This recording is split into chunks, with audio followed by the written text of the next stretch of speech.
Hello dear friends, sorry पिछला video हमारा अपने आप पावर फेल्यूर की वजह से रुक गया था। ठीक है, उसी से आगे हम लोग शुरू कर रहे हैं। ये हम लोग वीडियो नंबर 7 नाम देंगे इसको। ठीक है, और हम लोग ये बात कर रहे थे क्लो एंटी माइक्रोबियल है यूजेनॉल, और दैट मीन्स क्लो कहाँ यूज होता है। तो व्हाट जेई नीट में क्वेश्चन, या हम लोग बात करते हैं सीईटी के अंदर क्वेश्चन कैसे रहेंगे आपको कि टर्मरिक का एक्टिव कंस्टिट्यूएंट क्या है, अगर वो मालूम है तो उसका यूज क्या है, एंटीसेप्टिक क्या है, एनाल्जेसिक क्या है, क्लो के अंदर एक्टिव कंस्टिट्यूएंट कौन सा है, यूजेनॉल का एक्टिव दैट मीन्स कंस्टिट्यूएंट का यूज क्या है, anti microbial, analgesic, citrus fruit यानी एंटीऑक्सीडेंट, लेमन है, ऑरेंजेस है ना, उसके अंदर एस्कॉर्बिक एसिड रहता है जो कि एंटीऑक्सीडेंट करके काम करता है। उसी को हम लोग बोलते हैं कि सिट्रस फ्रूट को ही हम लोग यहाँ बात करते हैं कि they are to be considered as vitamin C. So this is all about what we discuss right now. Okay, now Indian gooseberry, ये जिसको हम लोग आंवला बोलते हैं या आवड़ा मराठी में, तो that is considered a very good source of vitamin C. It contain gallic acid, that is again important point, that is amla contain gallic acid and that can be act as anti diabetic, anti microbial and antioxidants. तो ये इसके use है। So this is our some important. Now अगला एक part बचा अपना cleansing agent, उसको भी हम लोग फटाफट कवर करते हैं। क्लिनसिंग एजेंट यानी क्या कि जो सब्सटेंस हमारे कपड़ों के, फ्लोर की और हाथ पे की, बॉडी पे की डर्ट को, स्टेन को रिमूव करे, उसको हम लोग क्लिनसिंग एजेंट बोलते हैं। सो कुछ क्लिनसिंग एजेंट जो है वो नेचुरली ऑकरिंग है, कुछ सिंथेटिक है। जैसे कि नेचुरली ऑकरिंग में हम लोग बोलते हैं reetha, shikakai, these are naturally occurring cleansing agent. But synthetic में जैसे हम लोग घर में ले रहे हैं डव की सोप, या और कोई साबन है आपके पास, है ना, वो soap, shampoos, floor cleaners, detergents, these are synthetic, है ना। तो कुछ क्लिनसिंग सिंथेटिक होते हैं, कुछ naturally. So types of cleansing agent, broadly cleansing agent हम लोग घर में जो यूज कर रहे हैं, नेचुरल और सिंथेटिक हम लोग कैटेगराइज नहीं करते। वी रेयरली और hardly use natural synthetic agent in our household uses, rarely, है ना, बहुत कम यूज करते हैं। तो cleansing agent is broadly categorise into two different classes, that is soaps and synthetic detergent, है ना। तो यहाँ हम लोग सोप्स, तो अभी हम लोग यहाँ लिख देते कि हम लोग क्या देख रहे हैं। We are on the topic of cleansing agent. Cleansing agent क्या काम करेंगे ये भी हमने समझा है कि डर्ट, ये सब चीजें निकालने के लिए, है ना। अब क्या होता है कि ये समझ के चलो कि क्लिनसिंग एजेंट मैं समझाऊंगा वो डायग्राम में भी कि कैसे काम करते हैं। पहले इतना ध्यान में रखो कि ब्रॉडली कैटेगराइज अगर करते हैं तो नेचुरल एंड सिंथेटिक ऐसा होता है। तो नेचुरल और सिंथेटिक में मैंने यहाँ पे जैसे बात किया, रीठा हो गया आपका नेचुरल में, शिकेकाई हो गया सिंथेटिक में। हम लोग बात करेंगे कि घर में जो सोप डिटर्जेंट्स है वो सब सिंथेटिक के अंदर है। But majorly we are using a synthetic one, और सिंथेटिक वन में हम लोग बात करेंगे कि cleansing agent categorise into soap and, अगर मैं यहां पर बात करूं, सोप एंड डिटर्जेंट्स। ठीक है, अब मुझे बताओ कि हम लोग कपड़े धोने के डिटर्जेंट से कोई नहाना पसंद करेंगे क्या? नहीं, कोई भी नहीं, because they are somehow hard या हार्श टू बॉडी। तो they are harsh to body, है ना। ये soap somehow gentle to our body, ये सॉफ्ट है थोड़ा सा, है ना।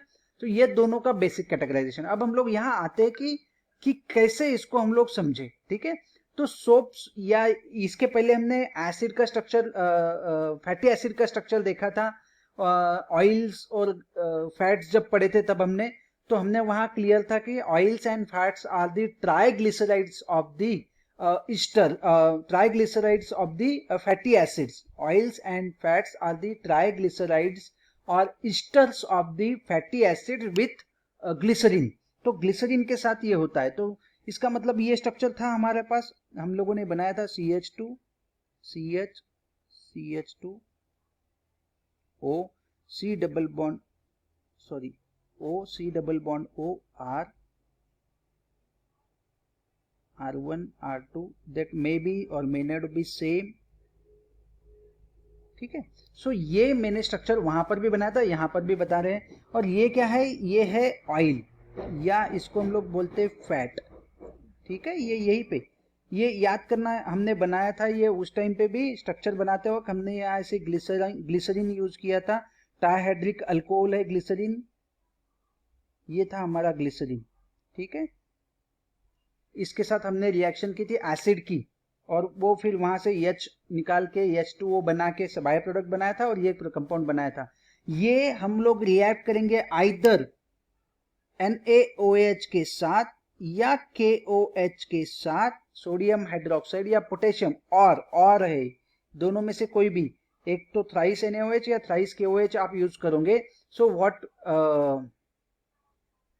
व्हाट हैपन्स, यहां पर क्या होगा आपके पास कि ये हम लोग बात करेंगे थ्राइस NaOH और थ्राइस KOH के साथ जब मैं रिएक्ट कर रहा हूं इसका, तो what will happen over here, ये कंपाउंड Na जाएगा यहां पर, और ये OH जो है, ये OH हमको ग्लिसरीन वापस मिल जाएगा, तो OH लगा दो, बचा हुआ कंपाउंड लगा दो सॉल्ट के साथ, तो व्हाट विल हैपन्स, ये हम लोग लगा देते हैं, ठीक है। तो ये आपका कंपाउंड बनेगा यहाँ CH2OH, यानी ग्लिसरीन वापस बना लो, दैट इज द कंपाउंड। ये OH गया यहां पर, ठीक है। कितने OH है आपके पास? 3, क्योंकि थ्राइस NaOH यूज किया। अब बचा क्या? Na, तो Na चले गए यहां पर, तो आपका कंपाउंड क्या बनेगा? प्लस थ्राइस, अगर ये R1 R2 R3 सेम है तो क्या बनेगा यहाँ पर? थ्राइस। वही कंपाउंड वापस फिर से आपको लेना है, थ्राइस हम लोग यहाँ लिखेंगे sodium, thrice sodium OC⋯OR, thrice, ठीक है। ये सोडियम यहाँ चले जाएंगे, यानी ये Na गया यहाँ पर, ठीक है, O।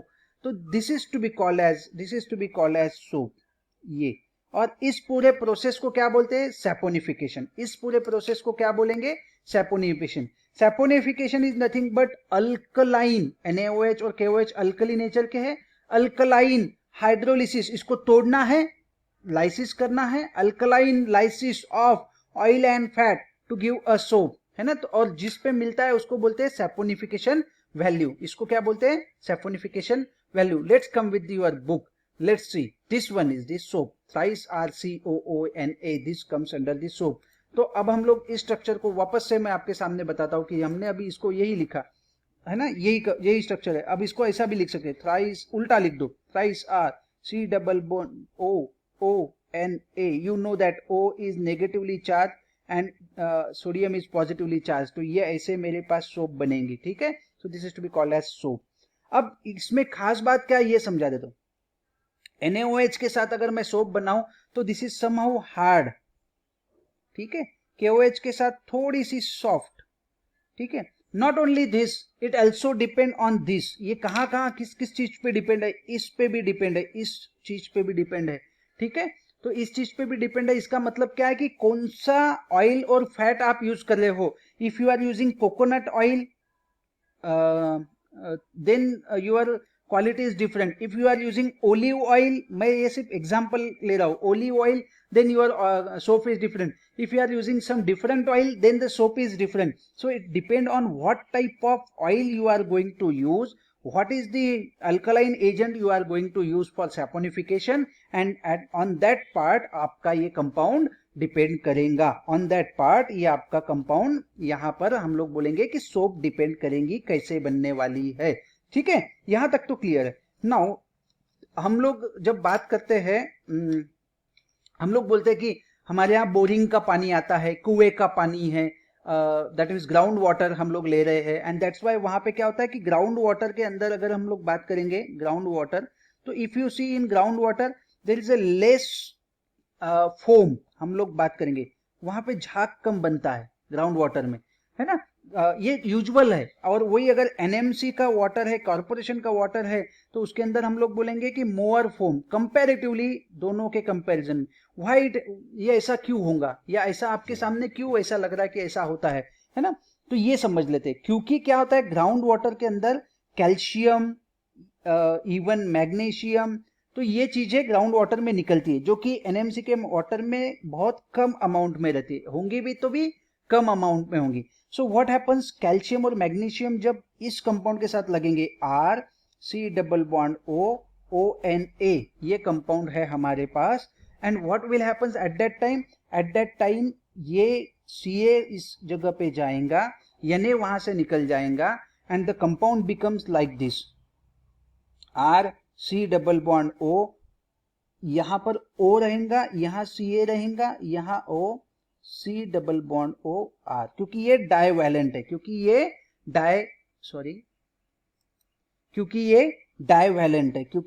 डाइवैलेंट है, ठीक है। तो डाइवैलेंट होने की वजह से इसको ये दो मॉलिक्यूल लगेंगे यहाँ पर। वही सोडियम मोनोवैलेंट है, एक ही लगेगा NaCl, Ca के साथ लगाना है Ca तो CaCl2 लगेगा। So it is to be called as scum which is insoluble in water. तो ये इनसोल्यूबल नहीं होता है पानी में, और उस वजह से क्या है कि फिर आपके ये बनने की वजह से वहां पर आपकी सोप नहीं रही, ये इसमें कन्वर्ट हो गई, this is called scum and insoluble in water. अगर ये नहीं होना है तो इसके लिए हम लोग क्या करेंगे, इसमें बाइकार्बोनेट डालेंगे, है ना। बाइकार्बोनेट अगर हम लोग ऐड कर दे, अगर इस चीज में कौन सा bicarbonate, if we want to prevent this तो Na2CO3 डाल दो, है ना। What will happens because of this, let's come to this. मैं यहाँ पे आपको समझा देता हूँ क्या बोला है इन्होंने। देखो ये R लगाया कंपाउंड, ठीक है, और इस कंपाउंड के साथ रिएक्शन करके बताई CaCl2 के साथ। CaCl2 इज फ्रॉम, यूजुअली हम बोलते हैं कि हार्ड वाटर में होता है, ठीक है। स्कम बनेगा, SCUM स्कम बनेगा, जो कि सोप को इनएक्टिव कर रहा है, वाटर इनसोल्यूबल कॉम्पोजिशन है। और अगर हम लोग बात करेंगे कि ये आपके कपड़ों पे भी प्रेसिपिटेट आउट होता है। अगर आप NMC के वाटर में कपड़े धो और बोरिंग के पानी से धो तो you see some white colour powder over there, this is not a detergent but एक व्हाइट कलर की पाउडर रह जाती है आपके कपड़ों में, if the clothes are washed with the help of what we say boring water और ground water, तो उसमें स्कम रह जाता है कपड़ों के ऊपर। वही डिटर्जेंट के साथ अगर हम लोग बात करेंगे, NMC वाटर में धोते हैं तो उसमें CaCl2 का कॉम्पोजिशन बहुत ही कम रहता है, नहीं के बराबर, एंड दैट्स व्हाई वहां पे कोई भी स्कम हमारे कपड़ों पे नहीं रहता है, ठीक है। अगर वो अवॉइड करना है तो हमको क्या डालना है, वॉशिंग सोडा Na2CO3 विच प्रेसिपिटेट आउट। ये क्या करेगा Na2CO3, ये जो कैल्शियम यूज किया था ना आपने, ये कैल्शियम को प्रेसिपिटेट आउट कर देगा। प्रेसिपिटेट आउट, किसको प्रेसिपिटेट आउट करेगा, ये कैल्शियम को। कौन, Na2CO3, इसको हम लोग बोलेंगे वॉशिंग सोडा, तो ये प्रेसिपिटेट आउट कर देगा वहां पर, ठीक है। तो यहां तक तो हम लोग पहुंच गए। Now come to the next interesting part. ये हमने समझ लिया कि क्या हमारी सोप बनती है। Let's once again, cleaning agent natural हो सकते हैं, सिंथेटिक, नेचुरल मैंने बता दिया। Cleansing agent broadly categorise into soap and detergent. ये जो भी क्लींसिंग एजेंट हम लोग बात करते हैं, they are nothing but the alcoholic lysis और alcoholic hydrolysis product of oils and fat. वो हम लोग ऑयल और फैट के अल्कोहलिक हाइड्रोलाइसिस करेंगे। ऑयल और फैट का स्ट्रक्चर हमें पता है, उनको NaOH के साथ या KOH के साथ रिएक्ट करेंगे तो हमारा ग्लिसरीन वापस मिल गया, this is to be glycerine. ये ग्लिसरीन के साथ अगर मैं बात करूं तो क्या मिला वापस, तो हमें यहां मिली सोप, सोडियम सॉल्ट या पोटेशियम सॉल्ट वाली सोप मिलेंगी। Depending on this acid, depending on what type of acid you are going to use, ये कौन सा एसिड आप यूज करने वाले हो, ये फैटी एसिड इसके अंदर, फैट और ऑयल के अंदर, उसके हिसाब से आपकी सोप की क्वालिटी डिपेंड करेंगी। Not only this, what type of alcoholic agent you are going to use, on that basis also it depends. तो NaOH है या KOH है, उसके बेसिस पे भी ये डिपेंड करेगा। So this is all about what we discuss regarding the soap, ठीक है। तो इसीलिए डव की सोप बोलते हैं, सोप सॉफ्ट है। लाइकवाइज ऐसे जो ऐड है वो ऐड के साथ हम लोग नहीं जाना चाहिए, but still what they claiming, because of they are using different kinds of oils and different alkalizing agent, alkaline जो हम लोग बोलते हैं NaOH KOH, वो okay. Now synthetic detergents are main cleansing agent. जब हम लोग बात करते हैं, this are usually for the hard water. जैसे हम लोग बात करते हैं कि हम लोग वॉशिंग मशीन में जो डाल रहे हैं या और कोई, तो जो पाउडर फॉर्म में जो मिलते हैं मैक्सिमम टाइम पे, these are detergents, हम लोग बोलते हैं synthetic detergents are cleansing agent designed for the hard water. There are 3 types of synthetic agent, हम लोग यहाँ बात करेंगे कौन कौन से synthetic है। Let's come to the second part, फटाफट, ये 2-4 मिनट का बचा है बेटा हमारा टॉपिक, synthetic detergent, ठीक है। ये किसके लिए बने हैं, तो ये बने हैं हार्ड वाटर के लिए। वी डिस्कस अबाउट इसके फिर से 3 कैटेगराइज उन्होंने किए सिंथेटिक के। कौन कौन से किए? एक होता है कैटायनिक,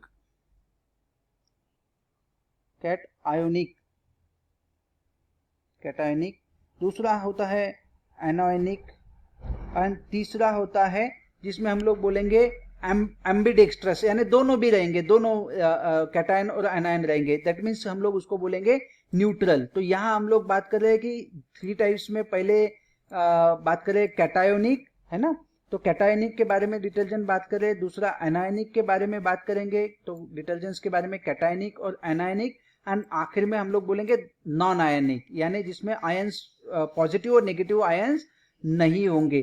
तो we are talking about cationic, anionic and non ionic detergent, जिसके अंदर हम लोग बात करेंगे कैटायनिक का मतलब क्या, एनायनिक, कैटायनिक मतलब पॉजिटिव, एनायन मतलब नेगेटिव, नॉन आयनिक मतलब कोई भी चार्ज नहीं, जीरो, है ना। अब कैटायन को अगर आपको if you want to do the positive, यानी कैटायनिक मतलब यानी आपकी जो चेन है हम लोग बात करेंगे, that chain must be positively charge. Anionic में हम लोग बोलेंगे chain must be a negatively charge. तो यहाँ का एग्जांपल है सोडियम लॉरिल सल्फेट, ये ध्यान में रखना, ठीक है, सोडियम लॉरिल सल्फेट, क्योंकि सोडियम पॉजिटिवली चार्ज है, sodium lauryl sulphate, sodium positively charge है, तो इसका मतलब है कि लॉरिल सल्फेट ये जो ग्रुप है ये नेगेटिवली चार्ज होगा, ठीक है। तो दिस इज कैटायनिक के बारे में अगर मुझे बात करना पॉजिटिव में, तो quaternary ammonium salt, quaternary ammonium compound, ammonium salt वाले जो भी रहेंगे, क्वाटरनरी अमोनियम, यानी जिसमें NH3 रहेगा, ये NH4 रहेगा, quaternary ammonium, that means NH4 containing जो भी रहेंगे एसिड्स, वो वाले सभी के सभी। एंड नॉन आयनिक के अंदर हम लोग बोलेंगे कि यहाँ ये quaternary ammonium salt of what हम लोग बात करते हैं, यहाँ देखते हैं एग्जांपल्स, फटाफट खत्म करते हैं इसको, ठीक है। अब ये इसके एग्जांपल पूछेंगे। एनायनिक डिटर्जेंट हम लोग बात करेंगे are the sodium salt of long chain alkyl sulphuric acid, sodium lauryl sulphate, sulphuric acid, sulphonic acid, ठीक है, sodium lauryl sulphate, sulphonic acid, ठीक है, sodium lauryl sulphate, SLS।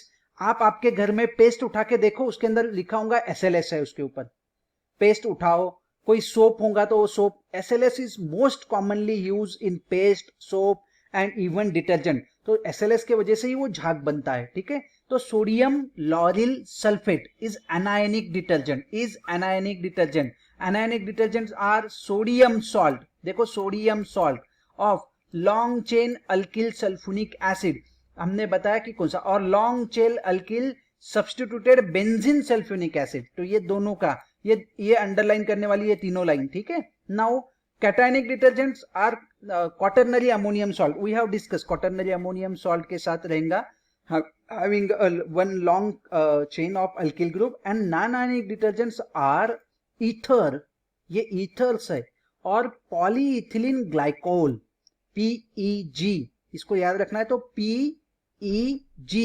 Polyethylene glycol with alkyl phenol और इस्टर्स of polyethylene glycol, तो ये हमारे पास काम होगा। नाउ कम टू दी, मैं क्लिनसिंग एक्शन आपको समझा देता हूं कि कैसे ये काम करेगा, ये हमारा डर्ट कैसे वर्क करेगा यहाँ पर, ठीक है। डायग्राम पे जाएंगे हम लोग, और ये सबसे इंपॉर्टेंट है, ठीक है। तो हाइड्रोफिलिक क्या है, हाइड्रोफोबिक क्या है, पोलर नेचर क्या है, मैं डायग्राम में एक साथ सब समझा दूंगा आपका, that's is the single thing. यहां तब तक कि आप ये देखो, anionic detergent sodium lauryl sulphate, cationic detergent ethyl try Mithil ammonium bromide, ये नाम ध्यान में रखो, ये हाउस होल्ड डिटर्जेंट में यूज होता है, ये हेयर कंडीशनर और जर्मिसाइड करके है cationic detergent. And non ionic detergent liquid dish wash जो कि विम लिक्विड है, लिक्विड डिटर्जेंट्स जो कि हम लोग लिक्विड सोप आती है उसके अंदर, ठीक है। So this are all non ionic. यहां तक के अभी मैं सिर्फ मैकेनिज्म समझाता हूं फास्टली, फटाफट एकदम सिंपल से वे में, तो मैकेनिज्म कैसे काम करेगा, let's come with this part. देखो अब हम लोग है ना, आपके जो डिटर्जेंट है उसको प्रोटोटाइप बनाते हैं, कैसे बनाते हैं देखो, डिटर्जेंट रहता है एक लॉन्ग चेन की कार्बन की, और उसके सामने एक हेड, इसको क्या बोलते हैं, हेड में भी दैट सोडियम पोटेशियम जो कि वाटर सोल्यूबल है, water soluble, head water soluble होता है या वाटर मिसिबल होता है, miscible is the proper word, miscible, क्या, ये वाटर मिसिबल है, ठीक है। ये जो है ये टेल है, इसको क्या बोलेंगे, टेल, और जितनी कार्बन की बड़ी टेल होती है ना वो वाटर इमिसिबल होती है, वाटर इमिसिबल। हम लोग यहाँ पर बात करेंगे जो वाटर के साथ घुलेंगी नहीं, ठीक है, तो वाटर इमिसिबल हम लोग बात करेंगे इसको। तो इसको दूसरे वर्ड में क्या बोलेंगे, हाइड्रोफिलिक, हाइड्रो मतलब वाटर, फिलिक मतलब लविंग, हाइड्रोफिलिक, इसको दूसरे वर्ड में क्या बोलेंगे, हाइड्रोफोबिक, हाइड्रोफोबिक, हाइड्रोफोबिक, फोबिक मतलब फोबिया, फोबिया मतलब डर, पानी से डर, हाइड्रो मतलब पानी, पानी से डर। तो ये टेल जो है वो हाइड्रोफोबिक है, ये हेड जो है वो हाइड्रोफिलिक है। अब क्या होता है कि ये मेरा समझ के चलो कपड़ा है, इस कपड़े के ऊपर ऑयल लगा है, तो जब पानी यहाँ आएगा because of oil nature, because of oil nature, ये ऑयल है, जब H2O यहाँ आएगा तो ऑयल नेचर होने के वजह से ये डर्ट का वो इसके ऊपर आके तुरंत निकल जाएगा, इसको लेके नहीं निकलेगा, इसको क्लीन नहीं कर पाएगा, only H2O, only H2O clean नहीं कर पाएगा। मगर क्या होता है कि जब मैं उसमें उस H2O में अगर मैं डिटर्जेंट डाल दूं, क्या डाला, डिटर्जेंट डाल दिया, तो ये कैसे अरेंज होते हैं डिटर्जेंट, ये समझाता हूं। तो हर डिटर्जेंट का मॉलिक्यूल अब अरेंज होगा अकॉर्डिंग टू देयर स्ट्रक्चर। जैसे अगर ये ऑयल वाली स्ट्रेन है तो ये कैसे अरेंज करेंगे, ये वो स्ट्रेन है समझ के चलो, तो इसके पास ऐसे हेड आके लग जाएंगे, सॉरी ऑयल वाला है ना, ऑयल में टेल लगेगा, ये ऑयल वाली स्ट्रेन है, तो इसमें ऐसे ये चेन है, ये अभी हमने जो चेन बनाई थी वो है, ये वाली चेन, ये चेन है, इसको छोटे इसमें यहां ऐसे बना दिया, और ये हेड है। तो कितने हैं, 1 2 3 4 5, 1 2 3 4 5 6 चेन हमने लगा दी डिटर्जेंट्स की यहां पर। अब क्या होता है कि इसमें ये सभी ऑयल सोल्यूबल है, ये जो कंपाउंड है हाइड्रोफोबिक, पानी से दूर रहने वाला, मतलब ऑयल के साथ लविंग रहने वाला, दैट मीन्स हाइड्रोफोबिक हुआ तो ये लिपो मतलब ऑयल, लिपिड या ऑयल, ये ऑयल लविंग होंगे, ये वाला पार्ट ऑयल, ये वाला पार्ट ऑयल लविंग होगा, ठीक है, ये ऑयल से प्यार करते रहेगा, ये वाटर लविंग होगा, ठीक है। तो ये ऑयल लविंग पार्ट को क्या किया आपने, ऑयल लविंग पार्ट को यहाँ ऑयल के साथ लगा दिया, तो अब क्या होगा, ये ऑयल इसमें खींचा चला जाएगा, ये ऑयल वहां से खींचा चला जाएगा, और फिर क्या है, ये तो पानी के साथ, ये तो पूरा की पूरा, इसको नाम है माइसेल, इसको क्या नाम है, माइसेल, ये माइसेल्स बनेंगे। माइसेल्स जब तक आपके सॉल्यूशन में बनेंगे नहीं तब तक के आपका काम नहीं होगा, तो ये बने माइसेल्स, तो ये माइसेल्स के साथ वॉश आउट हो जाएगा, ये माइसेल्स के साथ वॉश आउट हो जाएगा, ठीक है। तो ऐसे हमारे पास अगर मैं बोलूं वहां पर, तो they are act, oil detergent and surfactant act by reducing, ये सबसे इंपॉर्टेंट है, किताब में नहीं है, reducing surface tension, surface tension कम करेंगे, किसके किसके बीच का सरफेस टेंशन कम करेंगे, सरफेस टेंशन कम करेंगे ऑयल, वाटर एंड डर्ट, इनके बीच के सरफेस टेंशन का DIRT है ना, तो इनके बीच के सरफेस टेंशन को ये कम करेंगे, reducing the surface tension between oil, water and dirt. तो ये माइसेलर बनाएंगे, यानी जितने भी मेरे डिटर्जेंट के मॉलिक्यूल है, समझ के चलो मैंने एक लिया ये ऐसा दिख रहा है, मैंने दूसरा लिया वो ऐसा है, तीसरा है वो ऐसा है, लाइकवाइज ये डिटर्जेंट के मॉलिक्यूल है ये ऐसा। बट ये काम करेंगे क्या, नहीं, ये करेंगे मगर इतना इफेक्टिवली नहीं करेंगे, क्योंकि ये माइसेलर में नहीं है। माइसेलर मतलब इनका एक ऐसे स्ट्रक्चर में अरेंज हो जाना, जैसे आइदर उनका हेड अंदर और टेल बाहर, या टेल अंदर हेड बाहर, जैसे अभी हमने इसके पहले देखा था, ठीक है। यहां मैंने बताया था माइसेल्स में टेल अंदर है हेड बाहर है, इस माइसेल्स में मैं बता रहा हूं कि हेड अंदर है टेल बाहर है। तो ये कौन सी डर्ट को निकालेंगे, ये वाटर सोल्यूबल जो भी होगा ना यहाँ पे, ये डर्ट निकालेंगे, वाटर सोल्यूबल डर्ट को, ठीक है। और टेल किसको निकालेंगी, टेल निकालेंगे ऑयल सोल्यूबल डर्ट को, and this is the way. तो ये वाटर सोल्यूबल मतलब क्या, पोलार डर्ट को निकालेंगे, है ना, ये नॉन पोलार को निकालेंगे, ये ऑयल सोल्यूबल को निकालेंगे, है ना, ये ऑयल को निकालेंगे, लॉन्ग चेन जो है वो।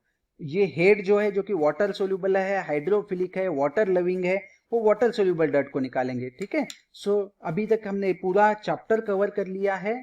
अगर मेरे वीडियो आपको अच्छे लग रहे हो तो please do subscribe my channel, share with your friend. मैंने बहुत अच्छे से आपको पूरा समझाया है। हम लोग अब कल जो फिजिकल क्लास होने वाला है हमारा, उसमें हम लोग इसको बोर्ड पे भी अच्छे से डिस्कस करेंगे और इसके क्वेश्चन आंसर डिस्कस करेंगे। Okay, till then bye bye, thank you.